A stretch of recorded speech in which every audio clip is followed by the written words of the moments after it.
नैना शांडिल्य, बहुत स्वागत है आपका हमारे खास कार्यक्रम देवभूमि में। बुलेटिन की शुरुआत करेंगे इस वक्त की बड़ी खबर के साथ। उत्तराखंड के उत्तरकाशी में लपटों का तांडव देखने को मिला है। गंगा घाटी से यमुना घाटी के जंगलों में भीषण आग लगी। कई वन क्षेत्रों में जंगल की आग बेकाबू। वन जीवों के जीवन पर खतरा मंडराता हुआ नजर आ रहा है। जिला मुख्यालय से कुछ ही दूरी पर यह भीषण आग लगी है। उत्तरकाशी में उत्तराखंड का 35% वन क्षेत्र, उत्तरकाशी में गंगा घाटी से लेकर यमुना घाटी क्षेत्र तक जंगलों में लगी आग विकराल रूप लेती नजर आ रही है और जिले के कई वन क्षेत्रों में जंगल की आग बेकाबू हो चुकी है, जिससे पर्यावरण, वन संपदा और वन्य जीवों के जीवन पर गंभीर खतरा मंडरा रहा है। जिला मुख्यालय से महज कुछ ही दूरी पर स्थित जंगलों में आग की लपटें साफ तौर पर देखी जा सकती है। धरासू बैंड के सामने और यमुनोत्री हाईवे पर फेड़ी के समीप जंगलों में आग लगातार धधक रही है। आग के कारण पूरी क्षेत्र में चारों तरफ धुएं का गुबार छाया हुआ है, जिससे दृश्यता भी प्रभावित हो रही है। जंगलों में लगी आग से निकलने वाला धुआं आसपास के रिहायशी इलाकों तक फैल गया है, जिससे स्थानीय लोगों को भी भारी परेशानियों का सामना करना पड़ रहा है। जंगल की आग की चपेट में आकर बहुमूल्य वन संपदा जलकर नष्ट हो रही है। वहीं आग के कारण जंगली जानवरों का प्राकृतिक आवास भी प्रभावित हो रहा है, जिससे उनके जीवन पर सीधा खतरा पैदा हो गया है। आग से बचने के लिए वन्य जीवों का अब वादी वाले क्षेत्रों की ओर पलायन करने का भी खतरा बना हुआ है। लगभग इससे न केवल वन्य जीवों को नुकसान पहुंच रहा है, बल्कि बेशकीमती लकड़ी और अन्य वन संपदा भी नष्ट हो रही है। आग पर जल्द काबू पाने के लिए ठोस और प्रभावी कदम उठाने की आवश्यकता है और जिला मुख्यालय से कुछ ही दूरी पर ये आग लगी है और लगातार आग के लपटे देखने को मिल रहा है। कई जंगल इसके चपेट में आ गई है। बता दें आपको, उत्तरकाशी से ये बड़ी खबर है, जहां जंगली जानवरों के जीवन पर संकट मंडराता हुआ नजर आ रहा है। जंगल धधक रहा है, धुएं की गुबार नजर आ रही है। गंगा घाटी से यमुना घाटी के जंगलों में ये भीषण आग लगी है। वन क्षेत्रों में जंगल की ये आग बेकाबू होती जा रही है और इस पर अब काबू पाना बहुत ही मुश्किल होता हुआ नजर आ रहा है।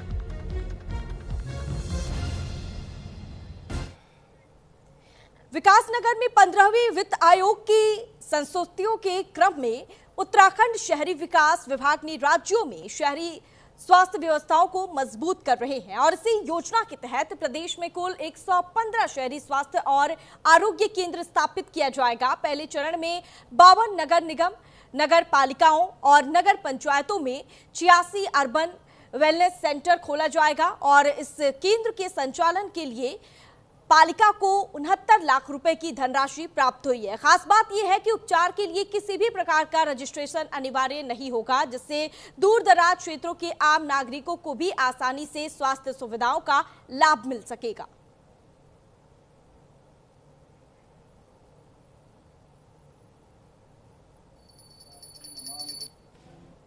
नगर के लिए बड़े गर्व का विषय है कि विकासनगर नगर पालिका के वार्ड नंबर 4 में आरोग्य क्लिनिक हमारे द्वारा, नगर पालिका विकासनगर द्वारा, शहरी विकास विभाग द्वारा जो है खोला गया है। वहाँ पर एक MBBS डॉक्टर और एक सीनियर स्टाफ नर्स और एक कंप्यूटर बैठेंगे और वहाँ पर लोगों का ट्रीटमेंट जो है निःशुल्क होगा। सिर्फ आधार कार्ड लेके उनका पर्चा बनाया जाएगा, कोई शुल्क नहीं लिया जाएगा। और हमारे ये क्लिनिक है, इसमें 124 प्रकार की दवाइयाँ हैं और सारी दवाइयाँ जो है वो क्लिनिक की ओर से मुफ्त मिलेगी।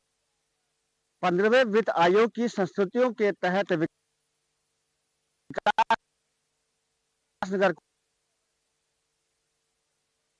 को शहरी स्वास्थ्य की बड़ी सौगात मिली है। नगर पालिका क्षेत्र में एक शहरी स्वास्थ्य एवं आरोग्य केंद्र स्वीकृत हुआ है, जिसके संचालन के लिए 69 लाख की धनराशि मिली है। आरोग्य केंद्र में सुबह 9 से शाम 5 बजे तक MBBS डॉक्टर उपलब्ध रहेगा और 124 प्रकार की दवाइयां निःशुल्क दी जाएंगी। बिना किसी रजिस्ट्रेशन के आम जनता को इलाज की सुविधा मिलेगी। यह आरोग्य केंद्र ब्रेथवेट एंड कंपनी लिमिटेड द्वारा संचालित किया जाएगा, जो कि भारत सरकार का उपक्रम है। विकासनगर से अमित रावत, न्यूज इंडिया। खबरों में आगे बढ़ेंगे। विकासनगर के सहसपुर में चेकिंग के दौरान पुलिस ने एक शातिर नशा तस्कर को गिरफ्तार किया है और उसके पास से भारी मात्रा में अवैध हेरोइन बरामद की गई है। बता दें आपको, बरामद हेरोइन की कीमत 2,30,000 रुपए बताई जा रही है और इस पर ये देखिए विशेष रिपोर्ट।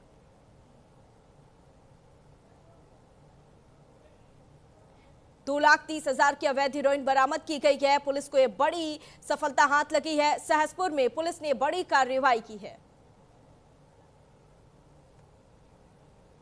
सहसपुर कोतवाली पुलिस ने नशे के खिलाफ बड़ी कार्रवाई करते हुए एक शातिर तस्कर को गिरफ्तार किया है। टिमली धर्मावाला क्षेत्र में चेकिंग के दौरान पुलिस ने शक के आधार पर 26 वर्षीय जावेद को रोका। तलाशी लेने पर उसके कब्जे से करीब 2,30,000 रुपए की अवैध हेरोइन बरामद हुई। पुलिस ने आरोपी के खिलाफ एनडीपीएस एक्ट में मुकदमा दर्ज कर उसे न्यायिक हिरासत में भेज दिया है। पुलिस का कहना है कि नशा तस्करों के खिलाफ लगातार ऐसे ही अभियान आगे भी जारी रहेंगे। माघ मेला 2026 के तहत उत्तरकाशी की जोशियाड़ा झील में 16 से 21 जनवरी तक वाटर स्पोर्ट्स का आयोजन किया जा रहा है। रिवर राफ्टिंग और कायाकिंग जैसी गतिविधियों से पर्यटन को बढ़ावा मिल रहा है और उत्तरकाशी को ऑल सीजन टूरिज्म डेस्टिनेशन बनाने की दिशा में कदम बढ़ा है। हालांकि तांबाखानी क्षेत्र से कूड़ा झील में आने से प्रतिभागियों को परेशानी हो रही है। आयोजन से स्थानीय युवाओं में उत्साह, रोजगार के अवसर और शीतकालीन पर्यटन को नई दिशा मिल रही है।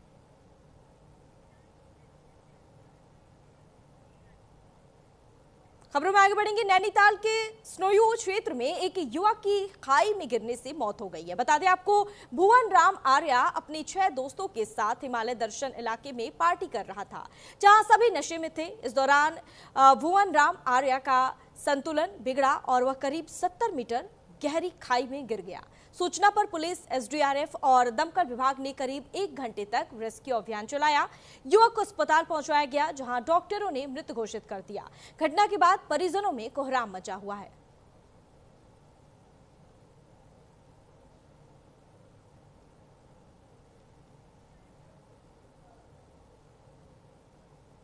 एसडीआरएफ और पुलिस भी पहुंच गई थी, मैं भी पहुंचा अपनी टीम लेके।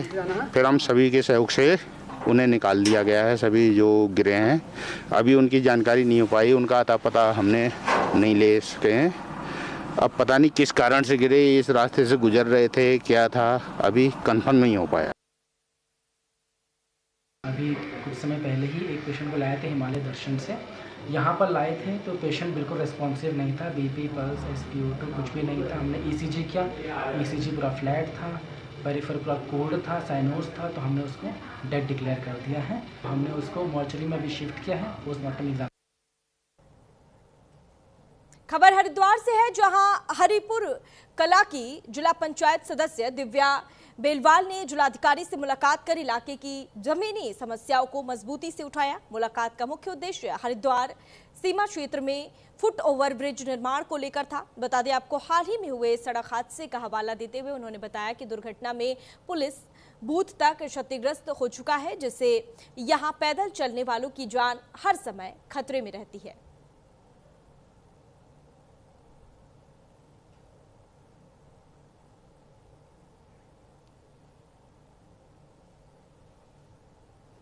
विशेष तौर पे हम जो हमारा हरिपुर कला के क्षेत्र की जो कनेक्टिविटी का मामला था, इस संदर्भ में आज हम जिलाधिकारी हरिद्वार जी से मुलाकात हमने की है। और जो हमारा आज का मेन मुद्दा है वो है सप्तऋषि जो चुंगी है, उससे थोड़ा सा आगे वो हरिद्वार सीमा में पड़ता है। वहाँ पर हम लोगों की बहुत पहले से सप्तऋषि जो चुंगी है उससे थोड़ा सा आगे हमारी एक मांग है कि वहाँ पर फुट ओवर ब्रिज बनाया जाए। आपने देखा होगा हाल ही में एक एक्सीडेंट हुआ है और उसमें जो पुलिस बूथ है वो पूरा डैमेज हो चुका है। तो हमारी मांग सरकार से, शासन प्रशासन से यही है कि वहाँ पर जल्द से जल्द फुट ओवर ब्रिज का निर्माण किया जाए। हरिपुर कला के क्षेत्र की जो कनेक्टिविटी का मामला था, इस संदर्भ में आज हम जिलाधिकारी से मुलाकात हमने की है। सप्तऋषि जो चुंगी है उससे थोड़ा सा आगे हमारी एक मांग है कि वहाँ पर फुट ओवर ब्रिज बनाया जाए। आपने देखा होगा हाल ही में एक एक्सीडेंट हुआ है और उसमें जो पुलिस बूथ है वो पूरा डैमेज हो चुका है। तो हमारी मांग सरकार से, शासन प्रशासन से यही है कि वहाँ पर जल्द से जल्द फुट ओवर ब्रिज का निर्माण किया जाए। साथ ही जो हमारे हरिपुर कला में सीवरेज का काम चल रहा है, सीवर लाइन बिछाए जाने का काम चल रहा है नमामि गंगे के तहत, उसमें भी अव्यवस्थित तरीके से काम किया जा रहा है। जगह जगह मार्किंग तो कर दी गई है, परंतु वहाँ पर सीवर लाइन बिछाए जाने का कार्य अधूरा छोड़ दिया गया है। केंद्रीय गृह मंत्री अमित शाह के प्रस्तावित कार्यक्रम को लेकर जनपद पुलिस ने सुरक्षा व्यवस्था मजबूत करते हुए व्यापक चेकिंग अभियान शुरू किया है और इस अभियान के तहत होटल, धर्मशालाओं और संवेदनशील स्थानों पर ठहरने वाले लोगों की आईडी का सत्यापन किया जा रहा है। धर्मशाला प्रबंधकों को आधार कार्ड की फोटोकॉपी रखने के निर्देश दिए गए हैं। पुलिस ने ढाबों पर भी विशेष सर्च ऑपरेशन चलाया और होटल मालिकों को बिना आईडी कमरा नहीं देने की सख्त हिदायत दी है। रिकॉर्ड में बता दें आपको, किसी भी प्रकार की कोई भी कमी पाए जाने पर कार्रवाई की चेतावनी दी गई है। पुलिस ने आमजन से संदिग्ध गतिविधियों की सूचना डायल 112 पर देने की अपील की है।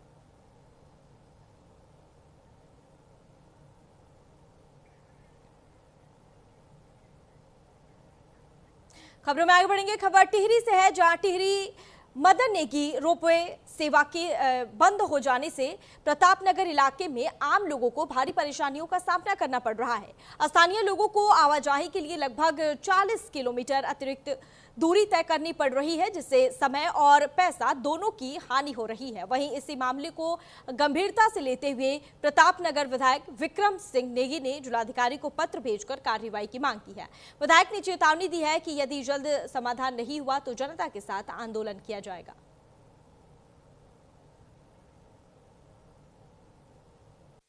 जिलाधिकारी टिहरी की उपरोक्त रिपोर्ट के अनुसार मदनेगी रोपवे को ठीक कर रेक्टिफाई कर सिडकुल द्वारा संचालित किया जाना है तथा उपरोक्त को सिडकुल को हस्तांतरित किए जाने संबंधी कार्रवाई कर ली जाए।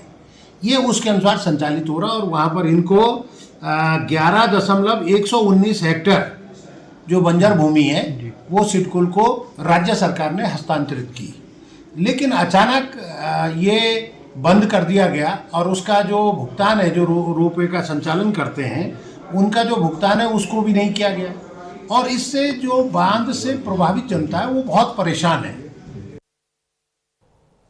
उत्तराखंड PTCOL के प्रबंध निदेशक PC ध्यानी ने लोहाघाट में निर्माणाधीन 132 kV सब स्टेशन का औचक निरीक्षण किया। इस निरीक्षण का उद्देश्य परियोजना की प्रगति, गुणवत्ता और समयबद्धता का जमीनी स्तर पर आकलन करना था। इस अवसर पर निरीक्षण दल में मुख्य अभियंता पंकज चौहान और हितेंद्र सिंह हैकी भी मौजूद रहे और अधिकारियों ने निर्माण कार्य की प्रगति रिपोर्ट प्रस्तुत की और भविष्य की कार्य योजना पर चर्चा की। बता दें आपको कि निरीक्षण के दौरान प्रबंध निदेशक ने निर्माण कार्यों की मौजूदा स्थिति, तकनीकी मानकों, सुरक्षा उपायों और कार्य की गति की विस्तृत समीक्षा की। उन्होंने कार्यस्थल पर मौजूद अधिकारियों से प्रोजेक्ट से संबंधित सभी पहलुओं की जानकारी ली और आवश्यक दिशा निर्देश दिए।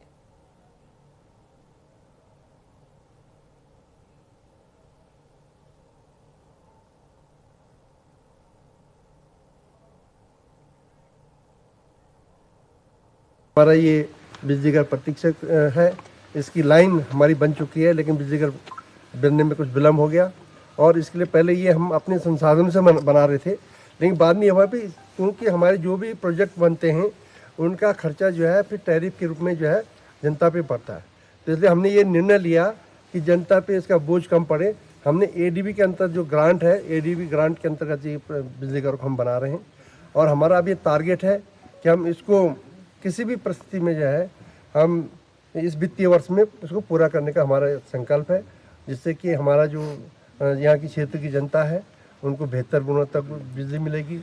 जो ट्रिपिंग की समस्या होती है, लो वोल्टेज की समस्या होती है, तो उससे जनता को निजात मिलेगी। चंपावत के लोहाघाट में सड़क हादसा होने से बाल बाल बच गया। दरअसल रोडवेज बस के अचानक ब्रेक फेल हो गया, लेकिन बस के चालक ने अपनी सूझबूझ और हिम्मत का परिचय देते हुए बस को परिसर की रेलिंग तोड़ते हुए सामने दीवार से टकरा दिया। गनीमत रही उस समय राष्ट्रीय राजमार्ग में कोई वाहन या यात्री नहीं चल रहा था, वरना एक बड़ा हादसा हो सकता था। सूचना मिलते ही मौके पर पहुंची पुलिस ने रोडवेज बस अड्डे के अंदर से वाहनों का संचालन किसी तरह सुचारू करवाया और यात्रियों को दूसरी बस में बिठाकर रवाना किया। वहीं बस के चालक ने बताया कि वर्कशॉप में बस की जांच भी करवाई गई थी। जैसे ही वह बस को स्टार्ट कर काशीपुर की ओर लेकर जाने लगे तो बस का प्रेशर लीक हो गया और बस के ब्रेक फेल हो जाने से ये बड़ा हादसा हुआ है। उन्होंने बताया कि बस में सवारियां पूरी तरह से भरी हुई थी। अचानक हुए हादसे से सवारियों में हड़कंप मच गया। घटना को लेकर क्षेत्रीय लोगों में काफी नाराजगी है। लोगों ने कहा कि लोहाघाट डिपो को वर्तमान में 15 से 20 नई बसों की सख्त जरूरत है, पर राज्य सरकार ने मात्र 2 बसें लोहाघाट डिपो को दी है।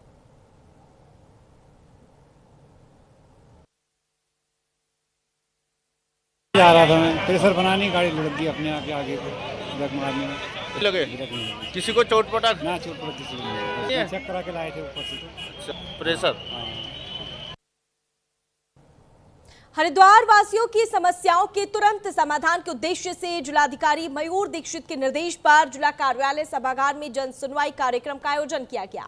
जन सुनवाई के दौरान कई विभागों से संबंधित कुल 81 शिकायतें और समस्याएं दर्ज की गई। वही जिलाधिकारी हरिद्वार मयूर दीक्षित ने बताया कि हर सोमवार को आयोजित होने वाला जन सुनवाई कार्यक्रम आज नियमित रूप से संपन्न हुआ, जिसमें कुल 81 शिकायतें दर्ज की गई हैं और इनमें से कई शिकायतों का मौके पर ही समाधान किया गया, जबकि कुछ मामलों में संबंधित विभागों की टीमों को तत्काल मौके पर भेजा गया। जिलाधिकारी ने बताया कि जन सुनवाई में लगातार नागरिकों की भागीदारी बढ़ रही है और इसके साथ ही सीएम हेल्पलाइन पर मिली शिकायतों की भी समीक्षा की गई है।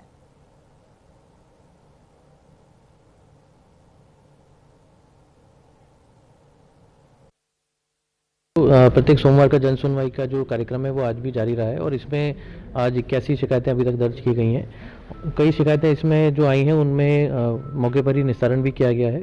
कुछ शिकायतों में अभी फील्ड में मौके पे टीम को भेजा जा रहा है, जो कि मौके पे जाके जैसे कहीं अतिक्रमण हटाना है, कहीं पेयजल बिजली आदि की समस्या उसको देखेंगे। उधम सिंह नगर पुलिस को बड़ी सफलता हाथ लगी है, जहां पुलिस ने साल 2013 से फरार इनामी बदमाश को अमरोहा बस स्टैंड के पास से गिरफ्तार कर लिया है। आरोपी घर में घुसकर लूटपाट और महिला पर डंडे से जानलेवा हमला किया था और इस मामले को लेकर आरोपी फरार चल रहा था। वहीं इस मामले में 4 आरोपी पहले ही गिरफ्तार हो चुके हैं, जिन्हें जेल भेज दिया गया है। यह कार्रवाई एसएसपी मणिकांत मिश्रा के निर्देशन में की गई है। बताया जा रहा है कि 16 फरवरी 2013 को थाना सितारगंज क्षेत्र में अज्ञात बदमाशों ने एक घर में घुसकर परिवार को डरा धमकाकर अलमारी से सोने और जेवरात, बता दें आपको, सोने की जेवरात और नकदी भी लूट ली थी। वहीं घटना के दौरान बदमाशों ने घर में मौजूद महिला के सिर पर डंडे से हमला कर उसे गंभीर रूप से घायल कर दिया था। फिलहाल इस पूरे मामले को लेकर पुलिस ने यह बड़ी कार्रवाई करते हुए सफलता हासिल की है।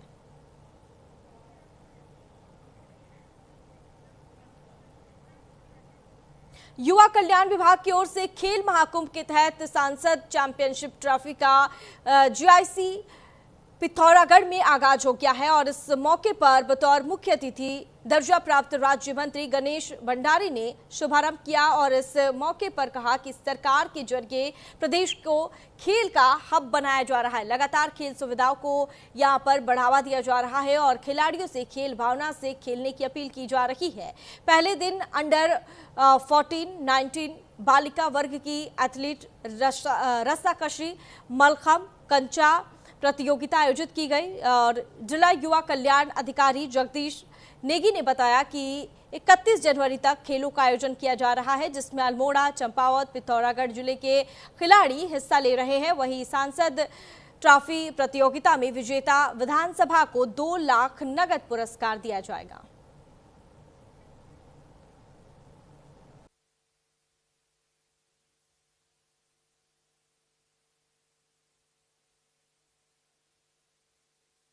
विगत वर्षों की भांति इस साल भी खेल महाकुंभ का आयोजन यहाँ पर किया जा रहा है। इस बार थोड़ा सा प्रारूप में थोड़ा सा शासन द्वारा इसमें थोड़ा सा परिवर्तन किया गया है। जो प्रतियोगिता पहले जिला स्तर पर होती थी, अब वह जिला स्तर पर न होकर संसदीय क्षेत्र स्तर पर हो रही है, जिसमें कि हमारे जनपद में जनपद अल्मोड़ा, जनपद चंपावत और जनपद पिथौरागढ़, इन तीनों जनपदों की 12 विधानसभाओं के बीच में जो भी प्रतिभागी अपने अपने विधानसभाओं से विजेता प्रतिभागी आए हैं, उनके बीच में यहाँ पर प्रतियोगिता हो रही है। और यहाँ पर इस संसदीय क्षेत्र से जो विजेता प्रतिभागी होंगे वे इसके अगले लेवल, जो कि राज्य स्तर पर हमारी प्रतियोगिता होनी है, मुख्यमंत्री चैंपियनशिप ट्रॉफी जिसका नाम दिया गया है, उसके लिए यहाँ से जो विजेता प्रतिभागी रहेंगे वो हमारे उसमें प्रतिभाग करेंगे। रुड़की में मंगलौर के मुंडलाना गांव में एक किसान चौपाल का आयोजन किया गया, जिसमें राज्यसभा सांसद कल्पना सैनी ने शिरकत की। आयोजित किसान चौपाल में बड़ी संख्या में ग्रामीणों, किसानों और पार्टी कार्यकर्ताओं ने भी हिस्सा लिया। किसानों को जी राम जी योजना के उद्देश्यों, लाभों और इसके जरिए होने वाले गांव के समग्र विकास की जानकारी दी गई। वहीं इस दौरान राज्यसभा सांसद कल्पना सैनी ने कहा कि वीबीजी राम जी योजना ग्रामीण भारत की आर्थिक रीढ़ को मजबूत करने की दिशा में एक महत्वपूर्ण कदम है। वहीं उन्होंने कहा कि केंद्र सरकार की नीतियां गांव, गरीब, किसान और मजदूर को ध्यान में रखकर बनाई जा रही है। जी राम जी योजना से न केवल रोजगार सृजन होगा, बल्कि गांवों का समग्र विकास भी सुनिश्चित होगा।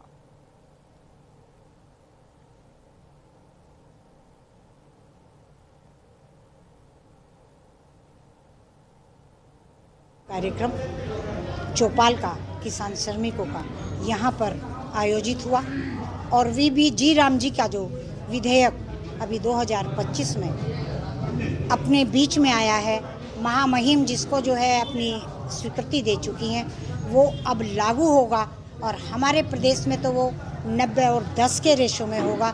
उसी की योजना के अंतर्गत क्या क्या कार्य होने वाले हैं, किस तरह से ये लाभकर होगा, कैसे ये आजीविका के लिए मजबूत आधार बनेगा, कैसे अपने गांव और देहात के लोगों की आर्थिक स्थिति को सशक्त करेगा, हेल्प सेल्फ ग्रुप को कैसे मजबूती देगा, ये सारी चीज़ों से अवगत कराने के लिए आज मैं अपने भाइयों के बीच में उपस्थित। इस योजना को केवल प्रचार के रूप में प्रयोग किया गया और बड़े लंबे समय तक किसानों के नाम पर सत्ता में बैठे लोगों ने इसको चाट कर खाया। भाजपा की मोदी सरकार में ऐसा नहीं है और इस सरकार की जो भी योजनाएं आम जन तक, किसान तक पहुँचे। हमारी जो माननीय सांसद कल्पना सैनी जी यहाँ पहुँची थी, उन्होंने भी इसी चीज़ का जनता तक बताने का प्रयास किया, जन जन तक ये योजना जाए और सभी को इसका लाभ मिले। और बुलेटिन फिलहाल के लिए बस इतना ही। या फिर रुकेंगे एक छोटे से ब्रेक के लिए। ब्रेक के बाद फौरन हाजिर होंगे।